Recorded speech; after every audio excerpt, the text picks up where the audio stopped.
Hey everyone, welcome to my channel. तो ये है क्लास 8th की हिंदी रीडर का चैप्टर नंबर 3 संसार सागर के अनाम नायक। ये मैंने पहले भी अपलोड किया हुआ है, लेकिन सिर्फ एक पार्ट अपलोडेड है। लेकिन आज मैं आपको कंप्लीट चैप्टर एक ही वीडियो में देने वाली हूँ।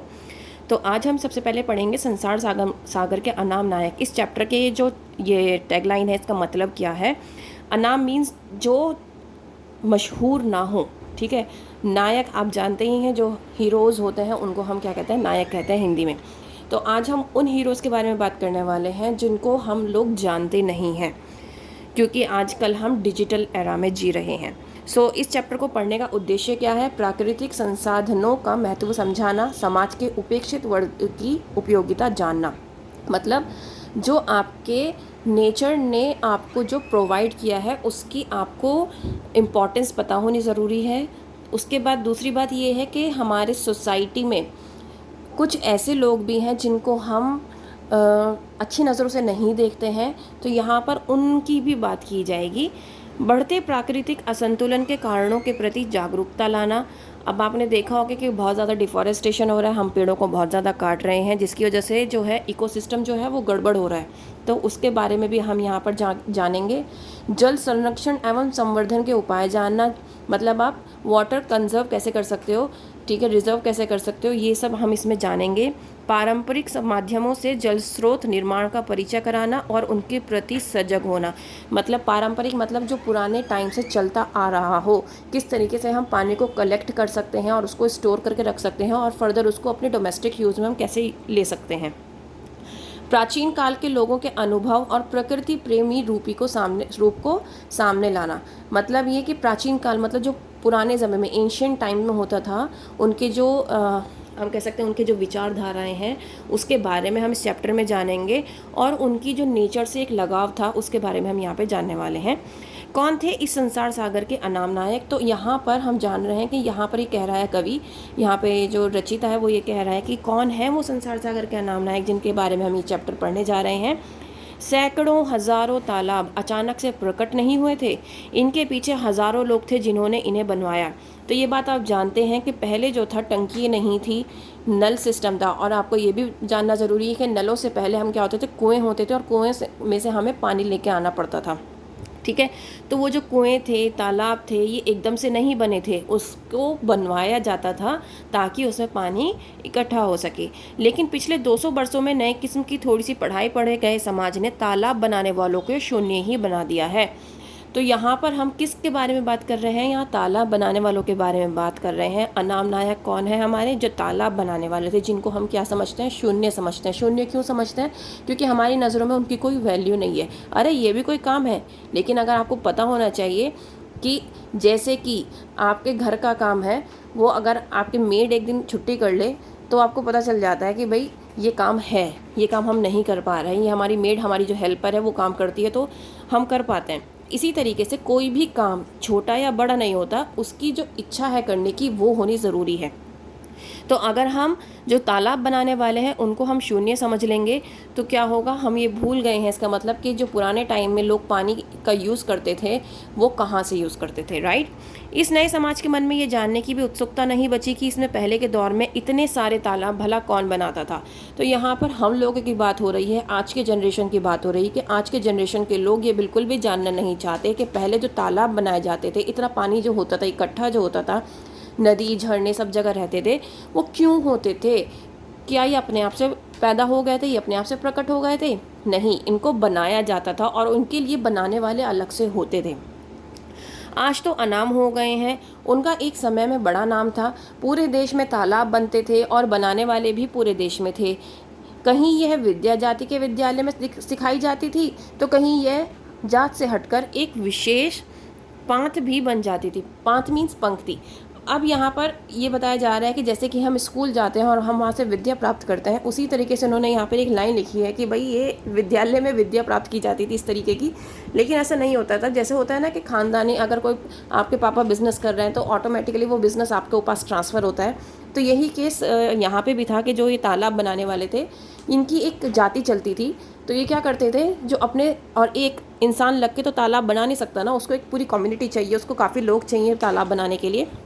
तो ये क्या होते थे, ये अपने साथ लोगों को जोड़ते रहते थे और उसी तरीके से लोगों को काम सिखाते रहते थे। और जो बहुत अच्छा सा काम सीख जाता था वो अलग से अपना एक ग्रुप बना लेता था। तो इस तरीके से क्या होती थी, ये इनकी एक मतलब इस तरीके से एजुकेट भी करते थे लोगों को कि किस तरीके से हम तालाब बना सकते हैं, क्योंकि सिर्फ खोदना नहीं होता था, इनको ये भी पता होना चाहिए कि पानी कहाँ से निकलेगा। तो बेसिकली ये एक बहुत ही टेक्निकल चीज़ थी। तो उसके लिए क्या होता था, ये एक एक ग्रुप में डिवाइड हो जाते थे फिर जब ये सीख जाते थे। बनाने वाले लोग कहीं एक जगह बसे मिलते थे तो कहीं वे घूम घूम कर इस काम को करते थे। मतलब या तो एक होता है ना कि या तो एक जगह रह रहे होते थे कि हम वहाँ जाएं और वहाँ से तालाब बनाने वाले को लेकर आ जाएं, या फिर ये घूमते रहते थे, मतलब जगह जगह घूमते रहते थे, जिसको ज़रूरत होती थी वहाँ जाके बना देते थे। गजदर एक सुंदर शब्द है तालाब बनाने वालों को आदर के साथ याद करने के लिए। तो गजदर जो है, हमने वो वर्ड यूज़ किया है किसके लिए, जो तालाब बनाने वाले हैं उनके लिए। राजस्थान के कुछ भागों में यह शब्द आज भी बाकी है। आपको ये पता होगा कि राजस्थान एक ऐसी जगह है जहाँ पर पानी की किल्लत हमेशा रहती है ना, पानी की कमी हमेशा रहती है। तो वहाँ पर तालाब बनाना, वहाँ पर ये सब करना, ये बहुत ही आम बात है और इसीलिए वहाँ पर आप इन लोगों को ज़्यादा देख भी लेंगे। गजदर यानी जो गज को धारण करता हो, और गज वही जो नापने के काम आता है। अब आपको ये पता चल जाना चाहिए कि यहाँ पर इनको गजदर नाम क्यों दिया गया है, जो गज को धारण करता हो। गज मतलब नापना, ठीक है। अब मैं आपको ये बता दूं कि जिस तरीके से नापना यहाँ पे जो बात की गई है, गजदर नाम क्यों रखा गया है भाई, जो ज़मीन के टुकड़े को नाप कर ये बता दे कि इतने हिस्से में पानी है, तो इतने हिस्से में आप तालाब बना लो तो पानी ऊपर आ जाएगा और आप इसको स्टोर कर सकते हो। तो ये एक कला होती थी हर एक गजदर के अंदर, ठीक है। लेकिन फिर भी समाज में इन्हें 3 हाथ की लोहे की छड़ लेकर घूमने वाला मिस्त्री नहीं माना। गजदर तो समाज की गहराई नाप ले, उसे ऐसा दर्जा दिया गया है। गजदर वास्तुकार थे, गांव समाज हो या नगर समाज, उसके नव निर्माण की रखरखाव की जिम्मेदारी गजदर निभाते थे। नगर नियोजन से लेकर छोटे निर्माण के काम गजदर के कंधों पर टिके थे। वे योजना बनाते थे, कुल काम की लागत निकालते थे, काम में लगने वाली सारी सामग्री जुटाते थे और इस सब के बदले वे अपनी जजमान से ऐसा कुछ नहीं मांग बैठते थे जो वे दे ना पाएं। जजमान मीन्स जिसके यहाँ वो काम कर रहे हैं, ठीक है। लोग भी ऐसे थे कि उनसे जो कुछ बनता वे गजदर को भेंट कर देते। अब देखो यहाँ पर गजदर की वैल्यू बताई गई है कि वो किस तरीके से अपना काम करते थे। ये तो इस पूरे पैराग्राफ में वही बताया गया है कि वो किस तरीके से काम करते थे। छोटे छोटे निर्माण जो करते थे, नियोजन से लेकर छोटे निर्माण का काम गजदर का होता था। उसकी पूरी ड्राइंग बनाना, उसका जितना भी सामान लगेगा सब इकट्ठा करना गजदर का ही काम होता था, ठीक है। काम पूरा होने पर पारिश्रमिक के अलावा गजदर को सम्मान भी मिलता था। ऐसा नहीं होता था कि भाई बस काम हो गया और बस छुट्टी हो गई, नहीं, उसको सम्मान दिया जाता था। सम्मान किस रूप में मिलता था? सरोपा भेंट करना अब शायद सिर्फ सिख परंपरा में ही बचा है, पर अभी कुछ समय पहले तक राजस्थान में गजदर को गृहस्थ की ओर से बड़े आदर के साथ सरोपा भेंट किया जाता रहा है। सरोपा मतलब सर से पांव तक उनको ऐसी चीज़ दी जाती थी, वो ढक जाते थे, मतलब सर से पांव तक की कोई चीज़ उनको प्रदान करना, उनको भेंट करना। ज़मीन भी उनके नाम की जाती थी। पगड़ी पहनाए जाने के बाद गजदर अपने साथ काम करने वाली टोली के कुछ और लोगों का नाम बताते थे। उन्हें भी पारिश्रमिक के अलावा यथाशक्ति कुछ ना कुछ भेंट दी जाती थी। पारिश्रमिक मतलब जो उन्होंने परिश्रम किया था उस तालाब को बनाने में, उसकी तो वो जो उनकी मेहनताना थी वो तो उनको दी ही जाती थी। उसके अलावा जैसे किसी वो अमीर आदमी के यहाँ काम कर रहे तो वो अपनी यथाशक्ति द्वारा, मतलब जितनी उसमें हैसियत है, जितनी उसकी हैसियत है उसके द्वारा क्या करते थे, वो उसको भेंट करते थे, जो उसके साथ काम कर रहे होते थे उसको भी, ठीक है। कृतज्ञता का यह भाव तालाब बनने के बाद होने वाले भोज में विशेष रूप से देखने में आता था। और उनको जब तालाब बना दिया जाता था तो उनको क्या करता था, भोजन भी कराया जाता था। अभ्यस्त आंखों का सुंदर उदाहरण थे गजदर। गुरु शिष्य परंपरा से काम सिखाया जाता था। नए हाथ को पुराना हाथ इतना सिखाता, इतना उठाता कि वह कुछ समय बाद जोड़िया बन जाता। जैसे कि मैंने आपको स्टार्टिंग में बताया था कि वो अपने साथ कुछ लोगों को जोड़ते रहते थे तालाब बनाने वाले, और इस तरीके से क्या करते, जो बहुत अच्छा सीख जाता था वो अपना एक अलग ग्रुप बना लेता था। तो उसी को यहाँ पर जोड़िया कहा गया है, ठीक है। जोड़िया यानी गजदर का विश्वसनीय साथी, ठीक है। एक गजदर के साथ कई जोड़ियां होते थे। कुछ अच्छे जोड़ियों वाले गजदर स्वयं इतने ऊपर उठ जाते थे कि बस फिर उनका नाम ही गजदर रह जाता। पर गज उनका छूट जाता। उन अच्छे गजदर की एक परिभाषा यही थी कि वे औजारों को हाथ नहीं लगाते, सिर्फ जगह देकर निर्णय लेते कि कहाँ क्या करना है। वह एक जगह बैठ जाते और सारा काम उनके मौखिक निर्देश पर चलता रहता। मतलब उनका यह है कि जो गजदर थे, जो अच्छे गजदर थे, वो क्या करते थे, वो कभी भी किसी भी औजार को हाथ नहीं लगाते थे। वो सिर्फ ज़मीन को देखते थे और बता देते थे कि यहाँ से पानी निकलेगा या यहाँ से पानी निकलेगा, कहाँ पर आपको तालाब बनाना चाहिए, कितने एरिया में बनाना चाहिए। तो ये उन्होंने गजदर की क्वालिटीज़ बताई हैं। औजारों का उपयोग करते करते इतना ऊपर उठना कि फिर उनकी ज़रूरत ही नहीं रहे, यह एक बात है, पर कभी औजारों को हाथ ही नहीं लगाना, यह दूसरी बात है। ऐसे सिद्ध सिरभाव कहलाते थे। मतलब जो एक होता है ना कि पहले आप सीख रहे हो, प्रैक्टिस में ला रहे हो किसी चीज़ को, ठीक है, तो आपने औजारों को हाथ लगाया है। भाई मुझे तालाब बनाना नहीं आता, तो पहले मैं औजार उठाऊंगी और उसके बाद मैं क्या करूँगी, तालाब बनाने की कोशिश करूँगी, है ना, मैं उठा के उसको करना शुरू करूँगी। लेकिन कुछ लोग ऐसे भी होते हैं जो गॉड गिफ्टेड होते हैं, है ना, जिनको हाथ लगाने की ज़रूरत ही नहीं है किसी भी औजार को, वो ऐसे ही देख के बता दें कि यहाँ पे ये है, यहाँ पे ये है, यहाँ पे ये है। तो उनको क्या कहा जाता था, सिरभाव। ठीक है, सिरभाव किसी भी औजार के बिना पानी की ठीक जगह बताते थे। सिरभाव कोई जाति विशेष से नहीं होते थे। जल सूंघा यानी भूजल को सूंघ कर बताने वाले लोग भी सिरभाव जैसे ही होते थे, पर वे भी जल की तिरंगों को, संकेत को आम या जमुना की लकड़ी की सहायता से पकड़कर पानी का पता बताते थे। मतलब ये उन्होंने तरीका बताया है कि जलसूंगा कौन होते थे और सिरभाव कौन होते थे। सिरभाव वो होते थे जो क्या करते थे, सिर्फ जगह को देखकर बता देते थे कि भाई यहाँ से पानी, यहाँ पे पानी है। लेकिन जल सूंघा क्या होता था, जल को सूंघते थे और फिर बताते थे। और क्या करते थे, उसकी तिरंगों को, जल की तिरंगों का संकेत, मतलब किधर से आ रही हैं, कहाँ से जा रही हैं, तो एक लकड़ी होती थी, जामुन की लकड़ी या फिर आम की लकड़ी, उससे पता करते थे और बता देते थे कि यहाँ पर आप क्या करो, यहाँ पर तालाब बनाओ। ट्यूबवेल खोलने वाली कंपनियां पहले अपने यंत्र से जगह चुनती हैं, फिर उन्हें बुलाकर और पक्का कर लेती हैं कि पानी मिलेगा या नहीं। सरकारी क्षेत्रों में भी बिना कागज़ पर दिखाए इनकी सेवाएं ले ली जाती हैं। तो यहाँ पर आपको आजकल के दौर का भी बताया है और पहले के दौर का भी बताया है। सोनकर और सुनकर शब्द सोने का काम करने वालों के लिए थे, पर यह सोना सोना नहीं, मिट्टी ही था। तालाब की जगह का चुनाव करते समय बुलई बुना बुलाए जाते थे। बुलई यानी जिन्हें गांव की पूरी जानकारी रहती थी। अब आप तालाब बना रहे हो, अब देखो आप घर बनाते हो तो घर से पहले आपको एक आर्किटेक्चर की ज़रूरत पड़ती है जो घर का नक्शा बनाता है। तो वही बात है, जब आप एक तालाब बना रहे हो तो आपको एक बुलई की ज़रूरत पड़ेगी। बुलई कौन होता था, बुलई क्या करता था, उस जगह की पूरी जानकारी उसे देता था। ठीक है, कैसी ज़मीन है, किसकी है, पहले कहाँ कहाँ तालाब बावड़ी बन चुके हैं किस एरिया में, ठीक है, ये सब कौन बताता था, ये बुलई बताता था। ठीक है, फिर भी उनके पास एक इसका बारीक हिसाब किताब लिखा हुआ भी मिलता था। मतलब उनके पास, उनको सब चीज़ें याद होती थी, लेकिन उसके बाद भी वो लिख के रखते थे। बुलई उनको कहा जाता है। बुलई कहीं ढेर भी कहलाते थे। और इसी तरह मिर्दा थे जो ज़मीन की नाप जोख, हिसाब किताब और ज़मीन के झगड़ों का निपटारा भी करते थे।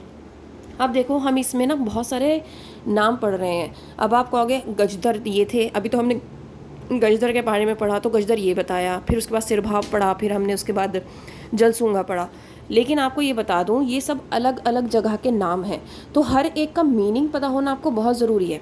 ठीक है, अगर मैंने यहाँ पर बुलई का नाम लिया है तो फिर आप कहोगे गजदर को भी तो अभी यही बताया गया था कि गजदर जो है वो गज नाप लेते थे और ज़मीन को देखकर पता लगा लेते थे। सबकी एक अलग वैल्यू है। अगर आप सॉफ्टवेयर इंजीनियर हो तो हर एक सॉफ्टवेयर इंजीनियर की एक अपनी अलग अलग वैल्यू होती है। अगर वो किसी गेमिंग कंपनी में काम कर रहा है तो एक का काम होगा ऐप बनाना, गेम बनाना, एक का काम होगा ऐप को क्रिएट करना, ठीक है ना, एक का काम होगा उसमें कोई जो गेम बनाया गया है उसमें कोई कमी तो नहीं है उसको चेक करना। मतलब सबके अलग अलग काम है ना, तो इसी तरीके से यहाँ पर भी है। ठीक है ना, तो आप किसी को भी ना किसी के साथ मैच नहीं कर सकते हो। तो यहाँ पर हम बात करें बुलई का और मिर्धा का। मिर्धा कौन थे, जो नापझोंक, हिसाब किताब और ज़मीन के झगड़ों का निपटारा करते थे। कोरी या कोली जाति ने भी तालाबों का बड़ा काम किया था। अब हम एक और जाति के बारे में पढ़ रहे हैं जिसका नाम है कोरी या कोली। सैकड़ों तालाब बनाने वाले कोरियों के बारे में आज ठीक ढंग से जानकारी देने वाली एक पंक्ति भी नहीं मिल पाती। लेकिन एक समय था जब बहुत से क्षेत्र कोली जाति के सदस्यों को अपने यहाँ बसाने के लिए कई तरह की सुविधाएं जुटाते थे। महाराष्ट्र, गुजरात के अनेक गांवों में उन्हें जो ज़मीन दी जाती थी उसका लगान माफ़ कर दिया जाता था। ऐसी ज़मीन बरा या वारो कहलाती थी। मतलब जो कोली जाति थी वो क्या करते थे, वो उनको एक जगह दी जाती थी। उनको कहाँ पे जगह दी जाती थी? महाराष्ट्र गुजरात के इलाकों में क्या करते थे, वहाँ पे लोग अपने गांव में इन लोगों को ज़मीन देते थे, इनको रहने की जगह देते थे और इनका लगान भी माफ़ कर दिया जाता था और इनकी बहुत इज्जत की जाती थी। तो ये इज्जत ही हो गई ना कि जब आप इनका लगान माफ़ कर रहे हो। सचमुच लौह पुरुष थे अगरिया। यह जाति लोहे के काम के कारण जानी जाती थी, पर कहीं कहीं अगरिया तालाब भी बनाते थे। मगर अगरिया के बारे में हम क्या बात कर रहे हैं? अगरिया क्या थे? जो लोहे के काम के कारण जानी जाती थी, लेकिन कहीं कहीं ये क्या करते थे? तालाब भी बनाते थे। तालाब खोदने के औजार गेंती, फावड़ा, बेल, मिटाक, तसले या तगाड़ी बनाने वाले लोग उन औजारों को चलाने में भी किसी से पीछे नहीं थे। बेल से ही बेलदार शब्द बना है। मतलब अगरिया से याद रखना, अगरिया कौन थे? जो औजार बनाते थे, लोहे का जो औजार बनाते वो अगरिया थे और ये तालाब बनाने में भी माहिर थे। माली समाज और इस काम में लगी परिहर जाति का भी तालाब बनाने में, तालाब बनने पर उसमें कमल कुमुदनी लगाने में योगदान रहता था। कहीं कहीं तालाब के किनारे की कुछ ज़मीन केवल माली परिवारों के लिए सुरक्षित रखी जाती थी। उनका जीवन तालाब से चलता था और जीवन भर वे तालाब की रखवाली करते थे। तो ये क्या है? ये एक माली समाज के बारे में बताया गया है। राजस्थान में यह काम मीणा करते थे। अलवर जिले में एक छोटी सी नई संस्था तरुण भारत संघ ने पिछले 10 वर्षों में 2000 से अधिक तालाब बनाए हैं। उसे हर गांव में यही लगा कि पूरा गांव तालाब बनाना जानता है। कठिन से कठिन मामलों में संस्था को बाहर से कोई सलाह नहीं लेनी पड़ी, क्योंकि भीतर तो मीणा थे जो पीढ़ियों से यहाँ तालाब बनाते रहे हैं। तो यहाँ पर एक संगठन की बात हुई है, तरुण भारत संघ, जिन्होंने 10 वर्षों में 2000 से अधिक तालाब बनाए और उनके पास एक बहुत ही अच्छी क्या थे, एक ग्रुप मेंबर्स थे जो तालाब की उनको एक बहुत अच्छी क्या देते थे, इन्फॉर्मेशन प्रोवाइड करते थे। एक तरफ दक्षिण में नीर घंटी जैसे हरिजन थे, जो पश्चिम में पालीवाल जैसे ब्राह्मण भी थे। जैसलमेर जोधपुर के पास 10वीं सदी में पल्ली नगर में बसने के कारण यह पल्लीवाल या पालीवाल कहलाए। इन ब्राह्मणों को मरुभूमि में बरसने वाले थोड़े से पानी को पूरी तरह से रोक लेने का अच्छा कौशल सध गया था। अब देखो, नीरघटी जैसे हरिजन थे तो पश्चिम में पालीवाल जैसे ब्राह्मण भी थे। आपको पता होना चाहिए नीरघंटी में कौन है, हरिजन है, और पालीवाल में ब्राह्मण है। ठीक है। अब यहाँ पर याद करने वाली बात कौन सी है? मरुभूमि, जहाँ पर जो भूमि, जैसे अगर आप पानी डालो तो एकदम पानी सोख लेती है, उसको मरुभूमि कहते हैं। ठीक है। तो इनके अंदर क्या कला थी? ये उस पानी को भी रोकने की कला जानते थे कि किस तरीके से हम उस पानी को भी रोक सकते हैं, पानी को ज़मीन अपने अंदर ना सोखे। तो ये खडिन के अच्छे निर्माता थे। खडिन मतलब छोटे छोटे गड्ढे। मरुभूमि का कोई ऐसा बड़ा टुकड़ा जहाँ पानी बहकर आता हो, वहाँ 2 या 3 तरफ से मेड़बंदी कर पानी रोककर विशिष्ट ढंग से तैयार बांधनुमा खेत को खंडिन कहा जाता है। अब मैंने आपको बता दिया कि आपने क्या किया, एक गड्ढा तैयार कर लिया। गड्ढे में ऑब्वियसली गड्ढा कैसे तैयार होगा? चारों तरफ जब आप मिट्टी लगाओगे तो गड्ढा तैयार होगा और जो पानी आ रहा है वो कलेक्ट हो जाएगा उसमें। खंडिन खेत बाद में है, पहले तो तालाब ही है। मरुभूमि में सैकड़ों मन अनाज इन्हीं खंडिनों में पैदा किया जाता रहा है। आज भी जोधपुर, जैसलमेर, बाड़मेर क्षेत्र में सैकड़ों खंडिन खड़ी नज़र आ जाती हैं। अब ये जो गड्ढे होते थे ना, ये छोटे छोटे गड्ढे नहीं होते थे, ये बड़े बड़े गड्ढे होते थे। ठीक है। इन बड़े बड़े गड्ढों में इतने बड़े गड्ढे होते थे कि इसमें आप एक क्रॉप लगा सकते हो। ठीक है ना। लेकिन पाने के काम के अलावा स्वाभिमान भी क्या होता है, इसे पालीवाल ही जानते थे। जैसलमेर में ना जाने कितने गांव पालीवालों के थे। राजा से किसी समय विवाद हुआ, बस रातों रात पालीवालों के गांव खाली हो गए। एक से एक कीमती सुंदर घर, कुएं, खडीन सब छोड़कर पालीवाल राज्य से बाहर हो गए। आज उनके वीरान गांव और घर जैसलमेर में पर्यटकों को गाइड बड़े गर्व के साथ दिखाते हैं। पालीवाल वहाँ से निकलकर कहाँ कहाँ गए इसका ठीक अंदाज़ा नहीं है, पर एक मुख्य धारा आगरा और जौनपुर में जा बसी थी। मतलब कि पालीवाल जो थे वो बहुत ही स्वाभिमानी लोग थे। अगर राजा से कोई बहस हो गई तो उन्होंने क्या किया कि वो अपने पूरे के पूरे घर छोड़कर चले गए। अपने पूरे शरीर में राम नाम का गुदवाने और राम नाम की चादर ओढ़ने वाले छत्तीसगढ़ के राम नामी तालाबों के अच्छे जानकार थे। मिट्टी का काम राम का ही नाम था इनके लिए। रायपुर, बिलासपुर और रायगढ़ जेलों में फैले इस संप्रदाय के लोग छत्तीसगढ़ क्षेत्र में घूम घूम कर तालाब खोदते रहे हैं। संभवतः इस घूमने के कारण ही इन्हें बंजारा भी मान लिया गया था। मतलब ये क्या करते थे, घूम घूम कर काम करते थे। और इनका क्या, ये इनको राम नाम की चादर ओढ़ने वाला क्यों कहा गया? क्योंकि इनके लिए राम नाम जो था वो एक मिट्टी से ही था, सब कुछ इनका सब कुछ मिट्टी से ही था। क्यों था वो हम पढ़ने वाले हैं। छत्तीसगढ़ में कई लोग गाँव वे लोग ये कहते हुए मिल जाएंगे कि उनका तालाब बंजारों ने बनाया था। रामनामी परिवारों में हिंदू होते हुए भी उनका अंतिम संस्कार में अग्नि नहीं दी जाती थी, मिट्टी में दफनाया जाता था, क्योंकि उनके लिए मिट्टी से बड़ा कुछ नहीं था। इसीलिए उन्होंने राम नाम को भी ये कहा है कि मिट्टी का काम राम का ही नाम था, इसीलिए उन्होंने कहा था। जीवन भर राम का नाम लेकर तालाब का काम करने वालों के लिए जीवन के पूर्ण विराम की इससे पवित्र और कौन सी रीति होगी कि वो जब अपने आप को मार रहे हैं तो उन्होंने ये कह दिया ना कि भाई मिट्टी को भी उन्होंने क्या किया, मिट्टी का काम भी उन्होंने क्या कर दिया, राम का नाम दे दिया, और जब वो मरे तो उन्होंने अपने आप को आग ना लगवाकर अपने आप को मिट्टी में दफन करवाया।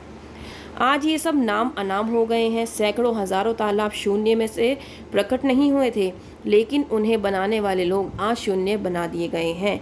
तो इसीलिए आज आपने इस चैप्टर के बारे में पढ़ा कि कितने लोग हैं। जब आप कभी इन जगहों पर, जयपुर के इन जगहों पर आप घूमने जाएं, राजस्थान की इन जगहों पर घूमने जाएं, तो आप वहाँ पर जाकर मालूम करें, इन लोगों के बारे में जानें, तो शायद आपको थोड़ी सी नॉलेज मिल पाए कि ये कौन लोग थे, क्या करते थे और कैसे रहते थे। बहुत कुछ आपको वहाँ पर जानने को मिलेगा। तो यही एक तरीका था अनुपम मिश्र का कि भाई वो आपको इस तरह की नॉलेज प्रोवाइड कर सकें।